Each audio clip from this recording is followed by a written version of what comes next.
Hi everybody, welcome back. Happy Monday, start of a new week. Thank you for joining me today, whether you're here live or watching the replay. Don't worry about the trains that are passing by and the cars. Don't worry about that. Just look at me, okay? So today, yesterday, let's just do a quick recap. We talked about my career advancement and being able to be student loan free, okay? Today, we're going to talk about how we actually became homeowners of our own home, all right? So, picture this. Remember, I was traveling Monday through Thursday. I was only home on the weekends. And after 9/11, we realized, okay, we really wanted to start settling down, starting a family, and we know we needed a place to live. So, we started looking for homes in New York, because that's where we lived. At the time, we lived in Long Island. So, we started to look in Brooklyn because we thought, oh, we can own a Brooklyn brownstone, right? They're glamorous and beautiful places to live. But guess what? The prices kept going up like every week, and we kept getting priced out of the market. All right? So then we started. Sorry about the train. It's rush hour over here in New Jersey, all right? So then we started to look in Westchester County, and we found some great places, but the taxes in Westchester were crazy. I'm talking about $10,000 to $15,000 just for the property taxes. So we were like, nah, that's not gonna work. Well, my older sister, she lived in New Jersey. She had been there for at least 10 years, and she kept trying to get us to come to New Jersey. And I was like, nah, I'm a New Yorker. I can't live in New Jersey. You guys know what I'm talking about. When you're from New York, you don't want to live no place else, right? So she said, Lisa, listen, there's a place in the newspaper. It's a brand new community. I want you to come check it out. So Tillman and I, we went, we saw it. It was beautiful, guys. It was the beginning of the Jersey Shore. It was on the water, a townhouse, plenty of space for us to grow in. And I was going like this to Tillman the whole way, like we're looking through it, hitting each other in the elbow and stuff. And we're like, we want this place. So sure enough, we put our deposit down. We made a commitment, and when you want something, you have to commit to it, right? I had no idea how I was going to get the down payment money, but I was like, I don't care. We'll figure it out, okay? So we were excited. This was in the fall of 2001. So it was new construction. It was being built, and it was done in the spring of 2002. I remember the closing date. It was May 17th, 2002. Because we had some ups and downs. Nothing goes smoothly, guys, when you're about to buy a place. Like, we had these bumps in the road, like the week before closing, they were trying to say, oh, your credit may have changed, so we're going to have to increase the rate. I remember calling Tillman at work, crying on the phone. I was like, maybe we're just not meant to have a house. What's going on? But thank God, everything worked out, all right?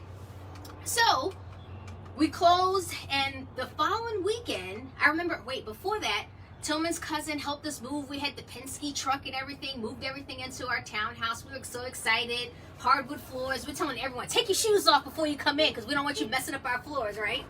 And then the following weekend was Memorial Day weekend. And my mom came over and my two sisters. We're having a good time. We actually bought some stuff for the house. We were unpacking. We were decorating, making great food, just having excellent fellowship. We were just having fun with each other, playing games and so on, right?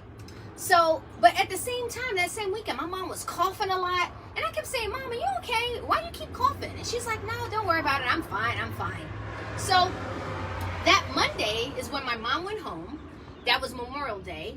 And it was that evening she went home. Everything was fine. She called us, let us know she got home okay. And then the next morning, I was on my way to work, and my brother called me. And he said, he was on the other line. He was a little hysterical. He was like, listen, Mom collapsed. I had to call the ambulance.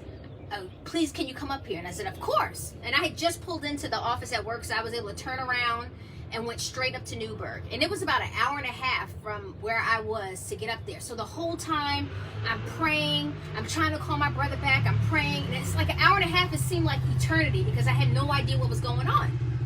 So when I arrived at the hospital, I saw my brother, and he told me the bad news that my mom had passed away. So I understood why he didn't pick up the phone, because he didn't want to give me that news over the phone, of course. And I can tell you that I was devastated. I mean, I wasn't the only one. My whole family, we were all devastated, right? Because we were so close to my mom. And I know it's supposed to be natural for us to feel like it's okay for us to lose a parent when we're, older, but it never gets easy. It's a hard experience to go through, right? And I can tell you to this day, I really miss my mom. I miss her calling me and calling me daughter dearest. I miss me sharing my plans, my crazy plans and ideas with her. And she would always say, go ahead, Lisa, you can do whatever it is that you put your mind to. And I was like, yeah, Mom. She would always encourage me. I remember her drinking her Pepsis. If you came to visit my mom, you always had to bring some Pepsi Cola for her because that's what she wanted to drink. She loved going to the casinos. She loved going on cruises.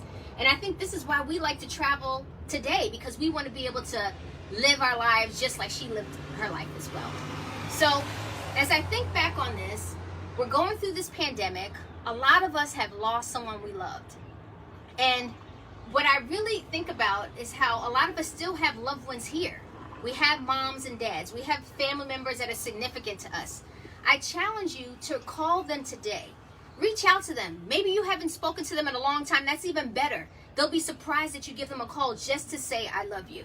I can't pick up the phone and call and say, I love you to my mom anymore. Yeah, I can go to the cemetery. It's not the same. But now I find that I'm calling my dad more often. He calls me more often. So I want you guys to go ahead and do that as well. And after you've called that special someone that you haven't talked to in a while, I want you to come back to this video and just put in the comments, I called. That'll let me know that you actually honored your commitment, that you're going to follow up with someone that you may have fallen out with, that you really do love and you wanted to reconnect with. So that's all I wanted to share with you guys today, that I know that even though my mom's not here to see us raise our kids, I had this grandiose plan for her to stay home with the kids so that way Tillman and I could go to work. I know that she's looking down, seeing our twins grow, watching our accomplishments over time. And I pray that you guys reach out to someone that you still have the ability to talk to today. So that's all for today. I hope you guys can join me tomorrow. If this message resonated with you, feel free to share it with someone. I want to thank you if you're watching live. And if you're watching a replay, put a replay below. And don't forget to comment that you called that special someone. Tuning out for now. Talk to you guys tomorrow.